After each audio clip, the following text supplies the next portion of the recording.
하나님 감사합니다. 우리가 지금까지 삼위일체 하나님이 누구신가, 어떤 분이신가 에 대해서 우리가 집중적으로 수개월 동안의 말씀을 받았습니다. 우리는 이제 오늘부터 왜 우리가 기도해야 되는가, 우리가 기도를 누구에게 해야 되는가, 우리는 기도할 때 어떤 중심을 가지고 기도해야 되는가, 우리가 함께 말씀을 오늘 상고하면서 우리가 위에서 내리시는 그 힘 속으로 들어가고, 그래서 이 땅 살아가는데 주님께서 주시는 힘을 가지고 살아가도록 하나님께서 은혜를 베풀어 주시기를 원합니다. 그래서 큰 은혜와 축복이 오늘 말씀 잡고 우리가 기도해서 응답 속에서 누려지는 그런 놀라운 축복의 은혜가 임하게 도와주시옵소서. 하나님 앞에 감사하며 예수 그리스도 이름으로 간절히 기도하옵나이다. 아멘.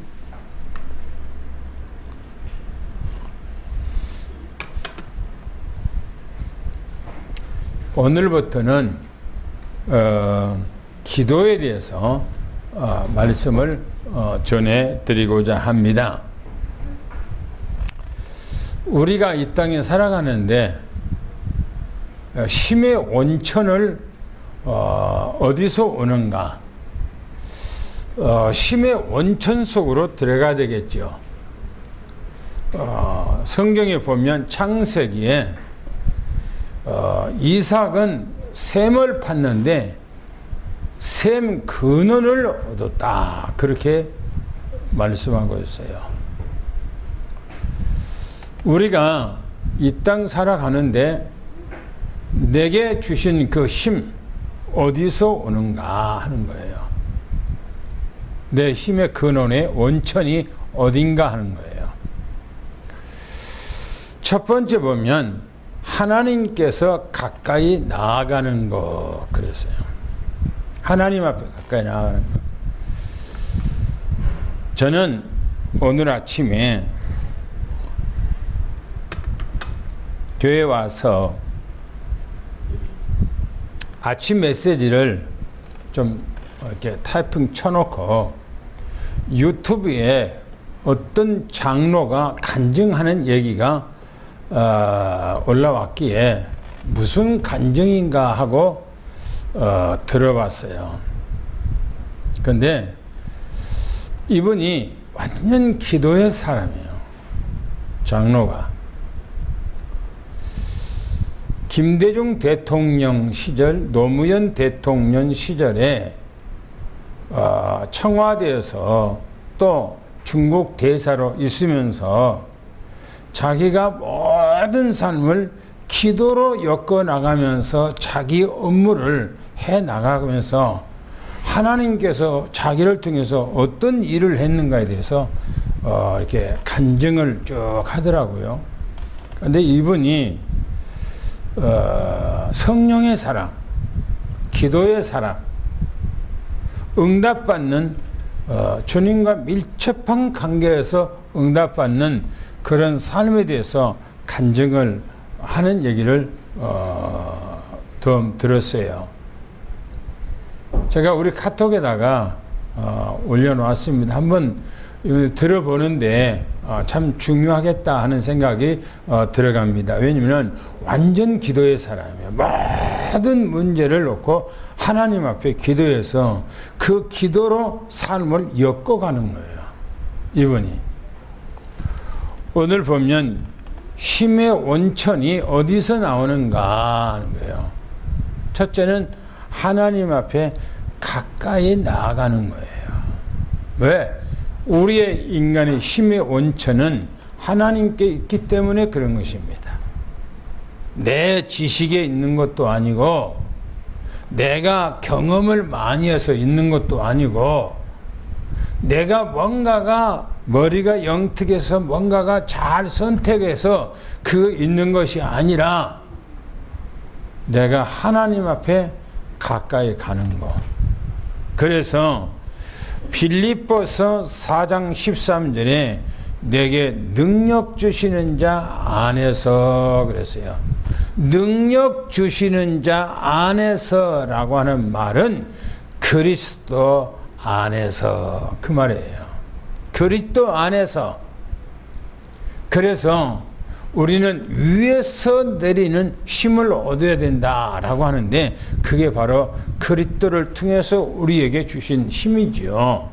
이 힘이 우리에게 충만해야 된다라는 겁니다. 사무엘하 22장 32절 33절에 보면은 다윗이 고백합니다. 하나님 앞에 가까이 가는 것이 힘의 원천이라 그렇게 고백했어요. 이 다윗이 이 고백을 했을 때에 왕궁의 상하 침대에서 누리면서 한 고백이 아니에요. 이 다윗이 고백한 것은 위기와 어려움 가운데 최막다른 골목에 자기가 놓여 있을 때에 이 고백한 거예요. 그러니까 고백이라고 하는 이런 고백을 할 때는 여유 있고 풍성한 가운데 있는 것이 아니고 자기가 막다른 골목에 있었을 때 하나님이 나의 힘 되신다고 고백한 거예요. 보세요. 한번 같이 읽어볼까요? 뭐라고 했는가요? 시작. 여호와 외에 누가 하나님이며 우리 하나님 외에 누가 반석이냐. 하나님은 나의 견고한 있으시며 나를 안전한 곳으로 인도하시며. 보세요. 이 고백은요. 다윗이 막다른 골목으로 자기가 쫓김을 당하고 위기 가운데 있었을 때에 이 고백이 나온 거예요. 여호와 외에 누가 하나님이냐? 우리 하나님 외에 누가 나의 반석이 되겠는가? 하나님은 나의 견고한 요새라니까. 내가 숨을 곳이라는 거예요. 그리고 나를 안전한 곳으로 인도하신다라고 그렇게 말하는 것입니다. 그런데 사람이 진짜 막다른 골목에 내가 아무것도 의지할 것도 없고 내 인생을 돌아보니 앞뒤 좌우에 꽉 막혔을 때, 지난주에 얘기했죠. 고린도후서 4장 7절 10절에 사방으로 우겨쌈을 당하는 그런 위기 가운데 있었을 때에 그 가운데서도 흔들림 없이 주님만 바라보고 주님 앞에 고백할 수 있는 것이 바로 이 고백이 나와야 돼요. 다윗이 그렇게 했어요. 에레미야서 33장 2절에 보니까 그래서 하나님은 일을 행하시는 하나님 그렇게 했어요.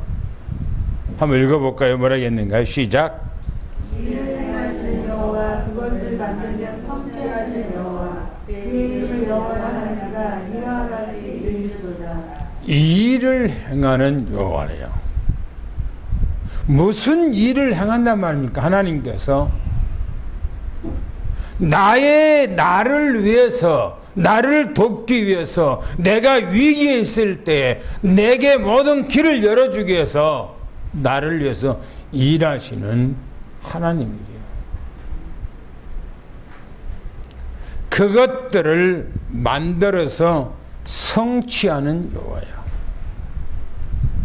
만들고 이루고 성취한다. 그 이름이 누구냐? 여호와라는 것. 이같이 말씀하니 하나님께서 그 말씀을 하십니다. 또 얘기합니다. 예레미야 애가입니다. 예레미야 애가 2장 19절에 이렇게 말씀합니다. 하나님은 우리 마음을 주의 얼굴 앞에 쏟기를 원한다. 한번 읽어볼까요? 뭐라겠는가요? 시작. 내 악이 너를 징계하겠고 내 반역이 너를 책망할 것이라.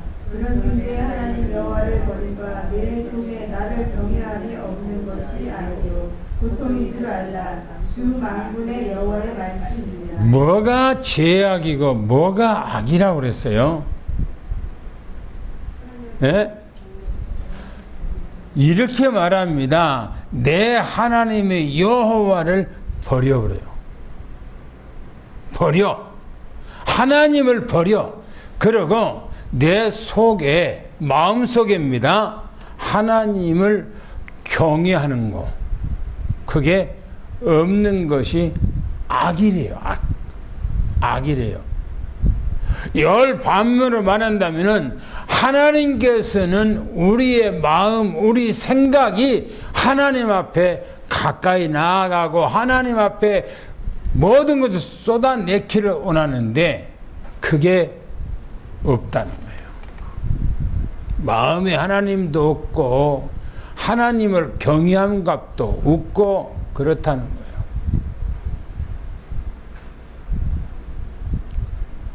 우리가 죄라고 하는 것을 남의 것을 훔쳐먹는다. 남에게 거짓말해서 뭔가 사기를 친다.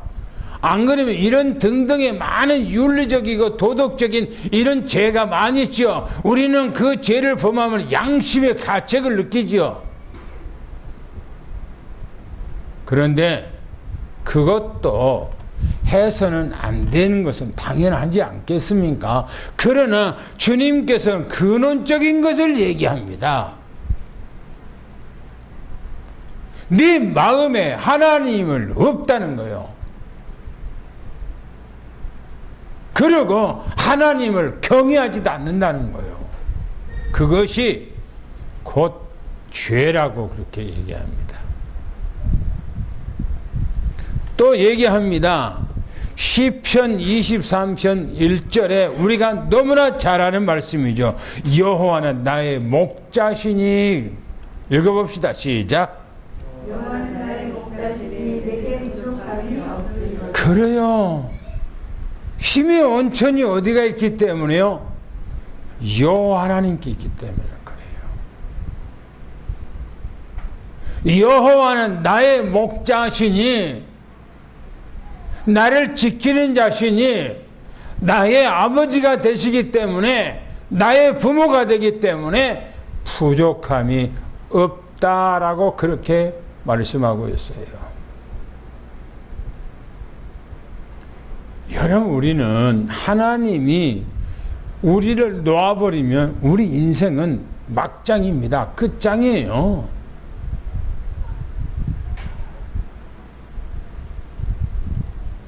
세상 보세요. 요즘에 얼마나 세상이 요동하는지. 어떤 섬나라는 물이 차서 집만 동그라니 남아있고 사람들이 살 수 있는 장소가 없어. 그래서 그 자기들이 수년 동안 살아왔던 것들을 다 버려버리고 이제 자기 본국의 육지로 들어가는 거예요. 어떤 데는 어마어마한 저수지가 깡그릇이 말라갖고 전부 다 금이 쩍쩍 가고 없어. 강 자체가 어마어마한 배들이 있었는데 배가 전부 다 고물상이 되어버린 거예요. 전 세계가 지금 요동하고 있어요. 앞으로 우리가 살고 있는데 하나님께서 우리를 도와주지 않으면 우리는 온전하지 못하는 거예요. 우리 생명에 그분 안에가 있는 거예요. 그래서 성경이 말합니다. 하나님 앞에 가까이 나아가는 것이 우리 힘의 원천이라는 거예요. 예레미야서 33장 3절 말씀은 하나님께서 내게 부르짖으라 이렇게 말해요. 한번 읽어봅시다. 시작. 너는 내게 부르짖으라. 내가 내게 대답하겠고 내가 알지 못하는 크고 은밀한 일을 내게 보이리라. 네. 위에서 말하는 33장 2절 말씀은 일을 행하는 여호와, 그것을 지어서 만들어 성취하는 여호와 그랬어요. 3절에 말하기를 너는 내게 그러니까 부르짖으래요. 그러니까 하나님 앞에 기도하래요. 그러면 주님이 말합니다. 내가요. 하나님이죠. 내게 너에게 응답하겠고 내가 알지 못하는 그것 비밀한 우리가 상상할 수 없는 어마어마한 일들을 행하시겠다 그 말입니다. 여러분, 우리의 백그라운드는 하나님입니다. 우리의 힘은 하나님이 있어요. 할렐루야. 주님을 온전히 믿고 신뢰하고 주님 앞에 날마다 가까이 나아가기를 예수님 축원합니다. 할렐루야. 두 번째, 말씀 앞으로 가까이 가는 거예요. 말씀을 가까이 하는 거예요. 말씀. 여러분들이 자동차를 타면은 먼 테프를 듣고 갑니까? 여기 자동차 타면은 그 안에서 뭐 찬송도 나오고 여러 가지가 나오겠지요. 저는 지난번에 얘기했습니다만은 항시 계족산에 운동하니까 올라갈 때는 항시 메시지를 틀고 가고 때로는 찬을 틀고 가요. 그러면 어떤 사람들이 보면 예수 믿는가 보다라고 자기들끼리 얘기하고 가요.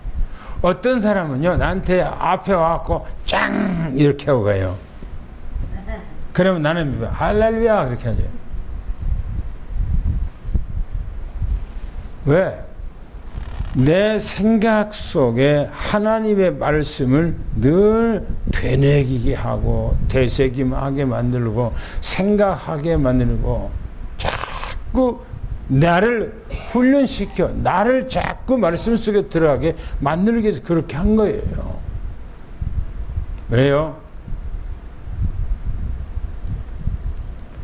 디모데후서 3장 16절 17절에 그렇게 말합니다. 모든 하나님의 말씀은 하나님의 감동을 해요. 성경 말씀 창세기부터 요한계시록까지는 다 하나님의 감동으로 된 하나님의 말씀입니다. 읽어볼까요? 시작. 모든 성경은 하나님의 감동으로 된 것으로 교훈과 책망과 바르게 하니까 의로 교육하기에 유익하니 이는 하나님의 사랑으로 온전하게 하며 모든 선한 일을 행할 능력을 갖추게 하려 합니다. 모든 성경 창세기부터 요한계시록까지 66권 모든 말씀이 하나님의 감동으로 기록됐다. 그렇게 말하고 있어요. 그 말씀을 기록한 목적이 뭐냐? 우리에게 교훈을 주고 우리를 책망하게 해서 우리를 바르게 하고 의로 교육하기에 유익하다. 그렇게 말합니다. 사람이 사람 되게 하는 것이 어디서 있습니까? 세상적인 교육에 있습니까? 그렇지를 않아요.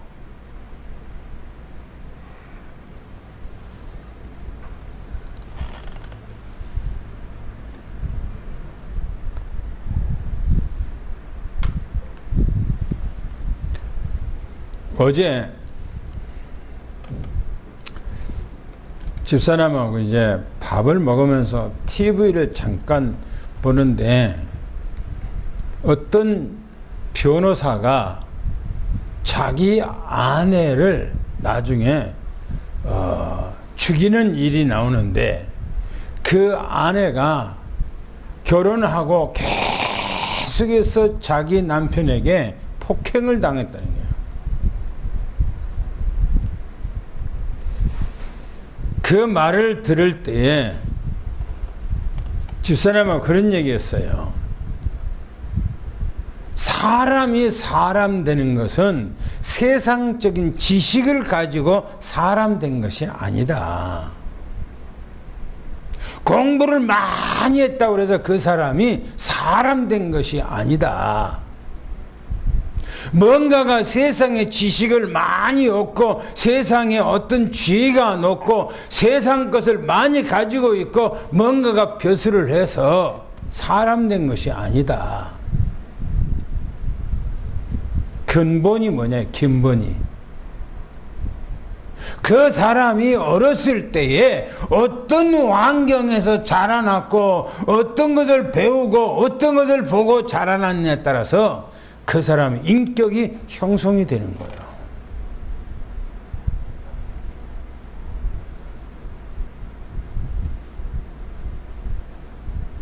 그 남자는 그 아내에게 그렇게 폭행을 하고 나중에 자기 마누라를 죽인 것은 그렇게 보고 자라났어. 어렸을 때부터. 자기 가치관이 그렇게 형성이 됐어.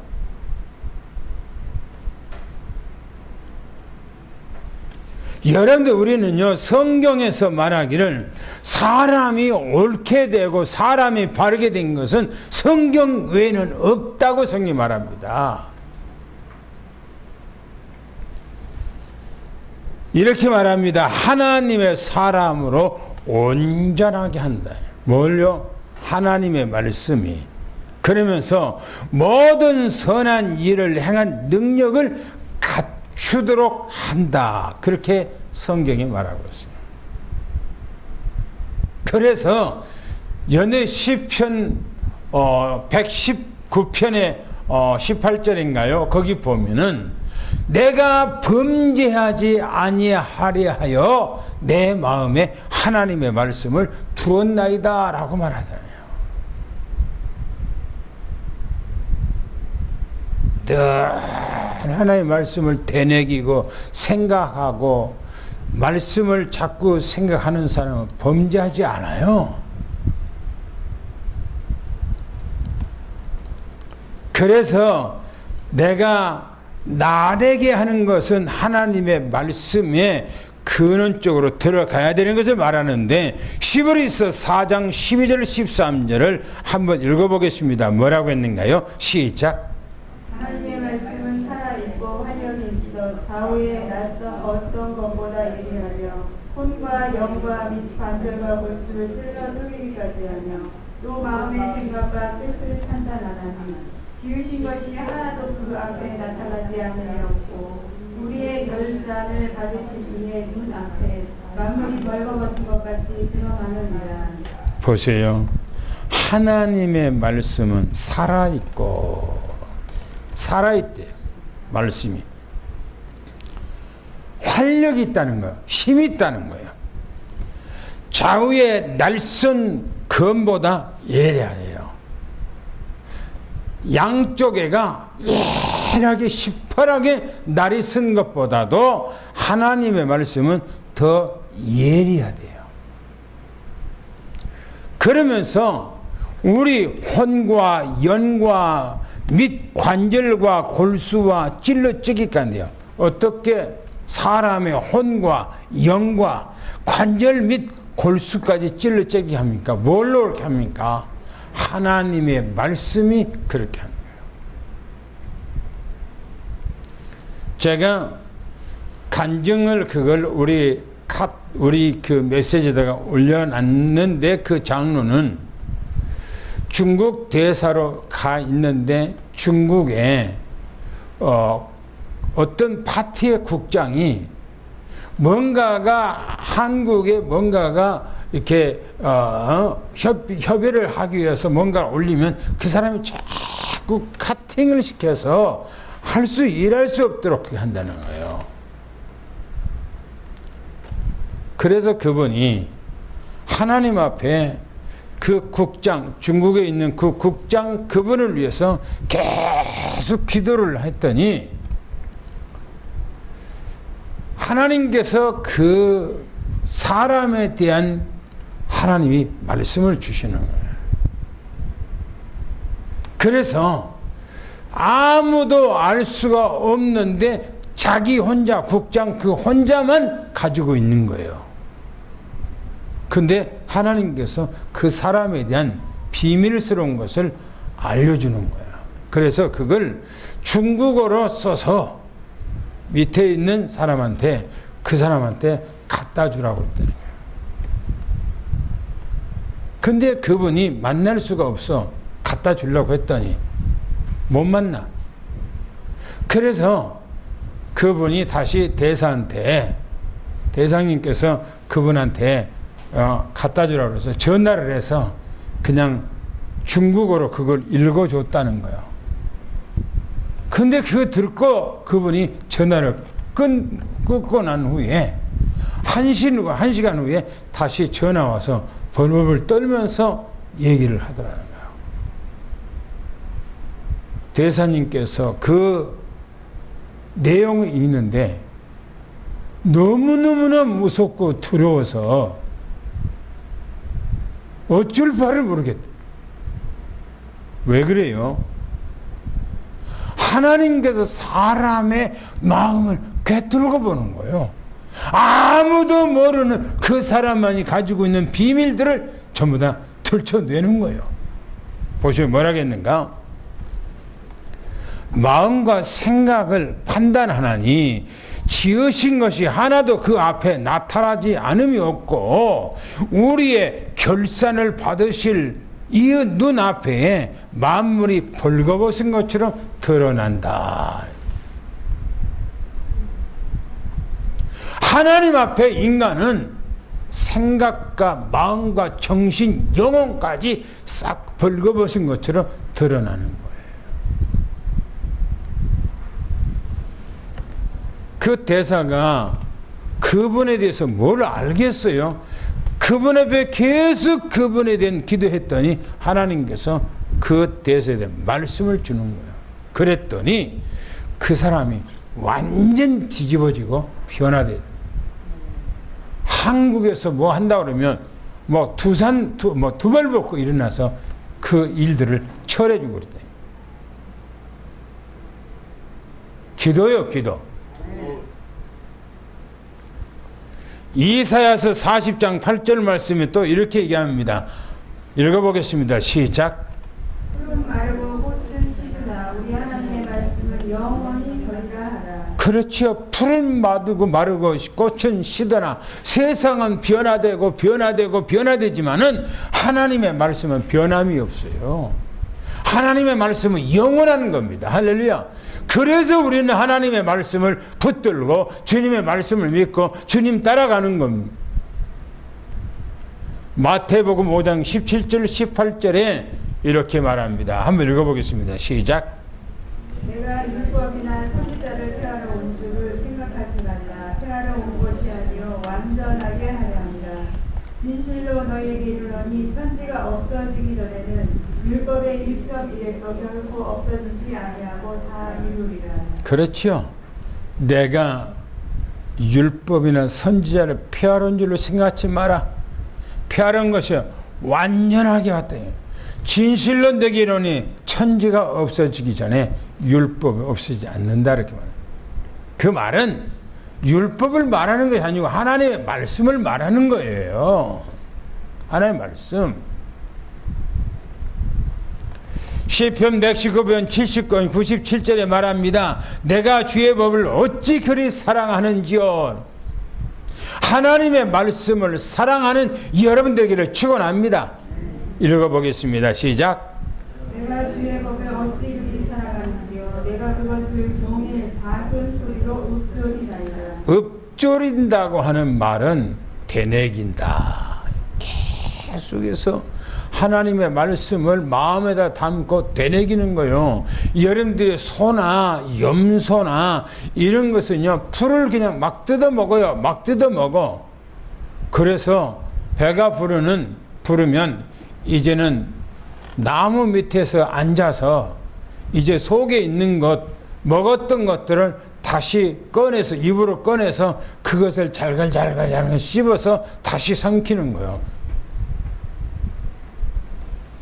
우리는 하나님의 말씀을 듣고 이 말씀을 계속해서 되뇌기면서 되씹고 또 묵상하고 그 말씀을 하나님 앞에 기도하면서 그렇게 살아가야 돼요. 이게 기독교인의 아름다운 모습이고 참모습입니다. 또 얘기합니다. 119편 25절에 주의 말씀이 나를 살아나게 한다. 살아나게. 읽어보겠습니다. 시작. 내 영혼이 진토에 붙었사오니 주의 말씀대로 나를 살아나게 하소서. 진토에 붙었다라고 하는 말은 내가 지금 좌우로 앞뒤로 좀 우겨싸움을 당해서 내가 헤어날 길이 없어. 사람의 지식과 사람의 경험으로는 도저히 답이 안 나오는 거예요. 답이 안 나와. 그런데 주님의 말씀이 나를 살아나게 한대. 여러분들이 힘들고 어렵고 고통할수록이 하나님의 말씀을 여러분들 깊이 말씀 잡고 들어가기를 축원합니다.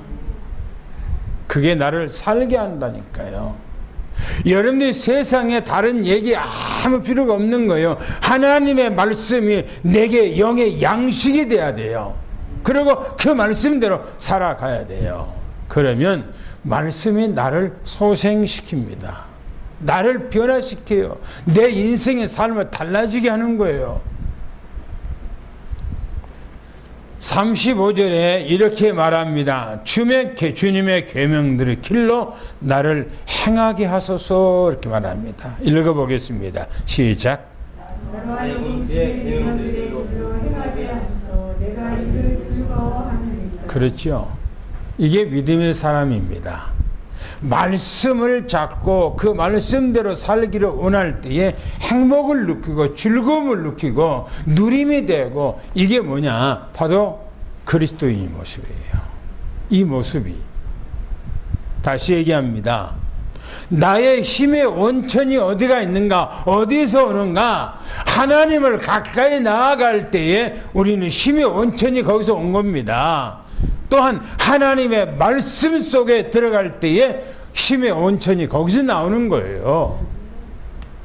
세 번째는 하나님께 가까이 나아가면은 어떤 일이 벌어지는가? 오늘 본문 말씀입니다.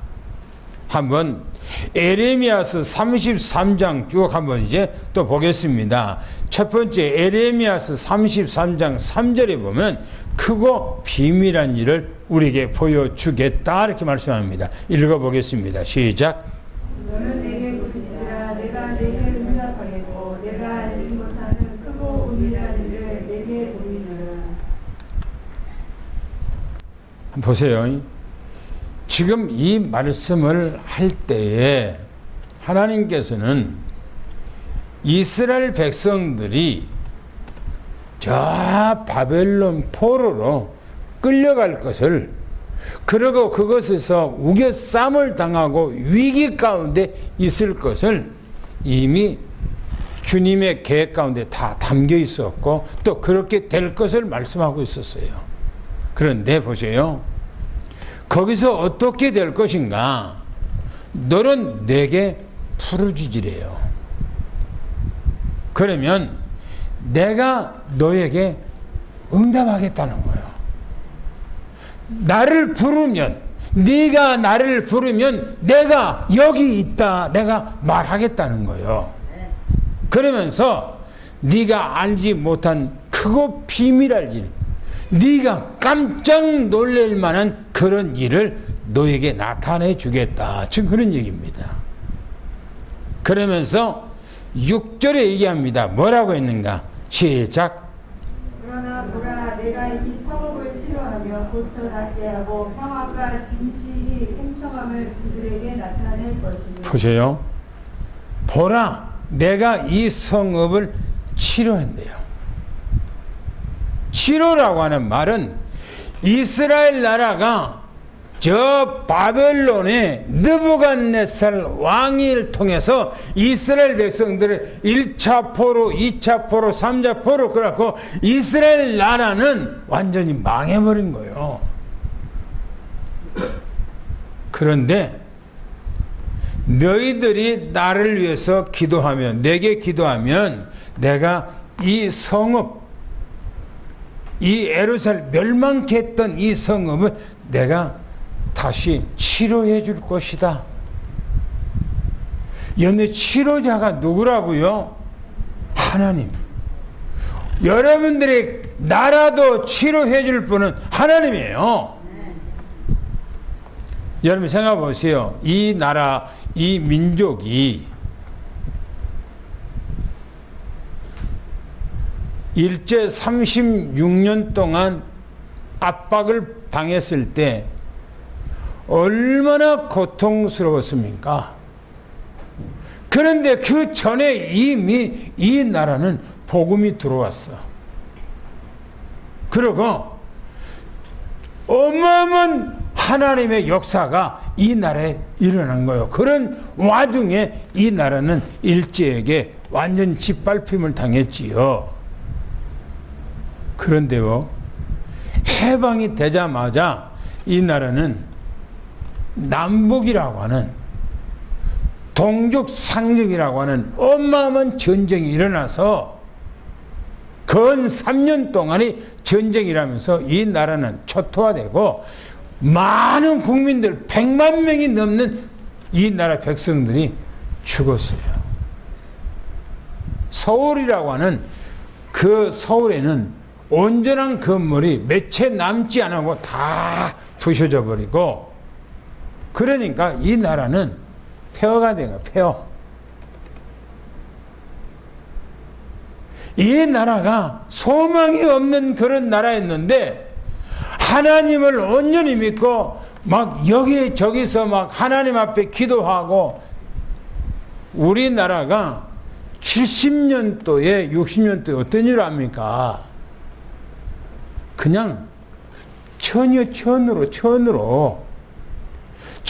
그냥 포장을 쳐놓고 밑에다는 그냥 박스 가만히 그걸 깔아놓고 그냥 나무로 판자로 그냥 뭡니까 강대상 같은 거 그렇게 만들어 놓고 그냥 거기서 메시지를 증거하고 기도하고 할 때 사람들이 그 천막 안으로 막 들어와서 기도하고 이 민족을 위해서 기도하고,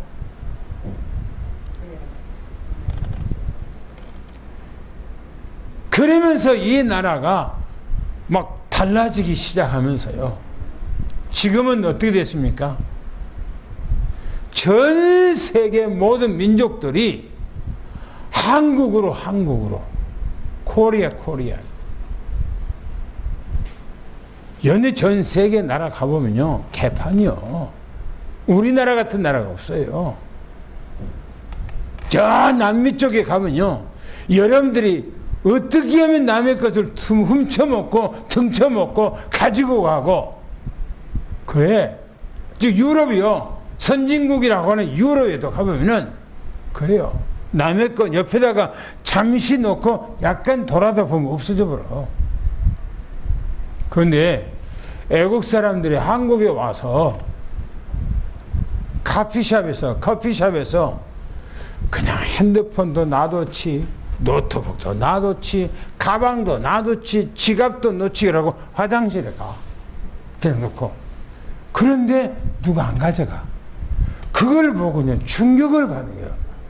유럽에서는 그거 있으면 다 어느 막 훔쳐갖고 도망가고, 주인이 옆에 있었고 내가 낳았는데도 훔쳐갖고 도망가는데, 한국에는 너무너무나 치안이 좋다는 거예요.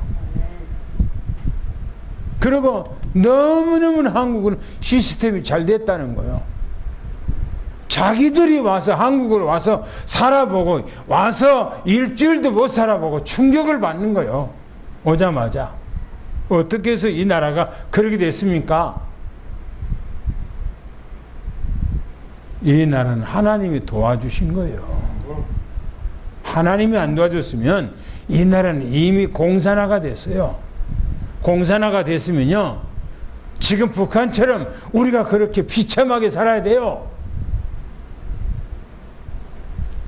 하나님 앞에 감사하는 우리 민족입니다. 하나님 앞에 감사해야 돼요.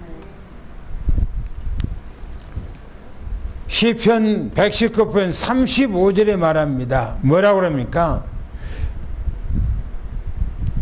나로 하여금 주의 계명의 길로 나를 행하게 하소서. 이를 내가 즐거워한다. 하나님의 말씀과 함께하는 것이 너무너무나 고맙고 감사하다. 이스라엘 백성들이 하나님의 말씀을 붙들고 온 백성들이 살 때에 그 나라는 부강한 나라가 됐고요. 하나님을 저버리고 우상 섬겼을 때 그 나라는 황폐가 됐어요. 계속 그랬어, 이스라엘 나라가. 오늘 우리는 정말 말씀대로 살아가기를 예수님 축원합니다. 세 번째, 뭐라고 했다고 그랬습니까? 하나님께서 치료하셔서 고쳐 낫게 한다고 그러지 않습니까? 치료하며 고쳐 낫게 하고 평안과 진실이 풍성하게 한대요. 바벨론으로 돌아온 이스라엘 백성들 그렇게 하겠다는 거예요. 하나님께서. 또 보세요. 7절에 뭐라 하겠는가? 또 읽어보겠습니다. 시작. 내가 유다의 포로와 이스라엘의 포로를 돌아오게 하여 그들을 처음과 같이 세울 것이며. 보세요. 이스라엘 남북이 갈라졌는데 그들을 다시 돌아오게 해서 처음과 같이 세운대요. 처음과 같이 세운다는 말이 뭡니까? 가나안 땅에 들어갈 때처럼 그렇게 세우겠다라고요. 누가요? 창조자, 주권자, 전능하신 주님께서 그렇게 말씀합니다. 8절에 말합니다. 시작. 내가 그들을 내게 범한 그 모든 죄악에서 정하게 하며 그들이 내게 범하며 행한 모든 죄악을 사할 것이라. 보시면 정하게 하고 사해 주시겠다라고 말합니다. 정하게, 정결하게 해 주겠다라고 말합니다. 내가 그들을 내게 범한 모든 죄악에서 정결하게 깨끗하게 했다. 그리고 그들이 내게 범하여 행한 모든 죄악에서 내가 다 사해 주실 것이다. 우리는 주님 앞에 예수 그리스도 안에서 정결함을 받고 예수 그리스도 안에서 사함을 받은 하나님의 자녀라는 사실을 미리 축원합니다. 할렐루야. 마지막 보겠습니다. 예레미야서 33장 9절 마지막 읽겠습니다. 시작. 이 성읍이 세계 열방 앞에서 나의 기쁜 이름이 될 것이며 찬송과 영광이 될 것이요 그들은 내가 이 백성에게 베푼 모든 복을 들을 것이요 내가 이 성읍에 베푼 모든 복과 모든 평안으로 말미암아 두려워하며 떨리라. 이 성읍이 세계 열방 앞에서 온 세상의 모든 민족 가운데서 나의 기쁜 이름이 될 것이라는 거예요. 그런데 이스라엘 나라라고 하는 그 나라가 조그만 나라잖아요. 조그만, 우리나라 3분의 1도 안 되잖아요. 그런데도 불구하고 주님께서는 세계 열방 가운데서 나의 기쁨이 될 것이며 그랬어요. 이 민족은요, 전 세계 앞에다가 내놓으면요, 조그마한 나라입니다. 이 대한민국이라는 나라가 얼마나 적은지 몰라요. 그런데 하나님께서 온전히 이 민족이 하나님을 섬기며 세상의 모든 열방 앞에 나의 기쁨이 될 것이다 이렇게 말합니다. 할렐루야. 그렇게 될 것을 미리 축원합니다. 찬송과 영광이 될 것이요. 우리 교단이 세워진 지 불과 한 30년 됐어요. 그런데도 불구하고 전 세계에 모든 곳에 선교사가 나가서 복음을 증거하고 또 다른 교단에서 할 수 없는 어마어마한 일을 한 거예요. 저는 옛날에 교단에 있을 때에 교단 총회 사무실 하나를 만드는데요, 얼마나 힘들더라고요. 즉 사무실 하나 만드는데도. 그런데요, 우리는 그게 아닙니까? 덕평에 그 어마어마한 토지에다가 그 건물을 세운 거 보세요. 또 연대 또 이제 덕평이 뭡니까? 서울 강서로에다가 또 어마한 센터를 또 만들어서 전 세계 모든 사람들이 와서 그곳에서 훈련받고 갈 수 있도록 강서에다 만들었잖아요. 그리고 모든 교회들이 전 세계에 나아가 막 복음을 증가하는 현장에 선교하고 막 하잖아요. 이게 어디서 그렇게 합니까? 할 수 없어요. 이 교단만이 할 수 있는 거예요. 전 세계 모든 곳에 복음이 증거되는 하나님의 역사가 나타나는 걸 우리가 축원합니다. 그들은 내게 이 백성이 베푼 모든 것을 들을 것이요 이 성읍에 베푼 모든 복과 모든 평안을 말미암아 두려워 떨리라 이렇게 말합니다. 하나님께서 이 민족을 그렇게 쓰실 것을 확실합니다. 할렐루야. 오늘 우리는 나의 힘의 원천이 어디가 있는가 하는 거예요. 내 힘의 원천이 어디가 있는가? 오직 유일하신 하나님 안에 있다는 사실을 축원합니다. 그리고 완전한 하나님의 말씀, 변함이 없는 하나님의 말씀을 안에 있다는 사실을 믿으시 축원합니다. 그래서 말씀을 언약으로 붙잡고 한 주간 동안 승리하기를 예수는 축원합니다. 할렐루야. 기도하겠습니다. 하나님 감사합니다. 오늘 우리 삼성교회 우리 장로님들, 또 우리 권사님들, 우리 집사님들, 우리 후대 모두에게 위에서 내리는 하나님의 힘을 듬뿍 받게 도와주시고, 또 하나님의 나라의 보좌의 배경을 가지고 이 땅에 살아갈 때에 성령께서 시공간을 초월하여 우리 삶을 붙드시고 인도하셔서 승리하게 도와주시며, 오직 여호와로 말미암아 즐거워하고 기뻐하고 말씀에 인도받는 우리 삼성교회 모든 식구들이 되게 도와주시옵소서. 예수 그리스도 이름으로 간절히 기도하며 축복하옵나이다. 아멘.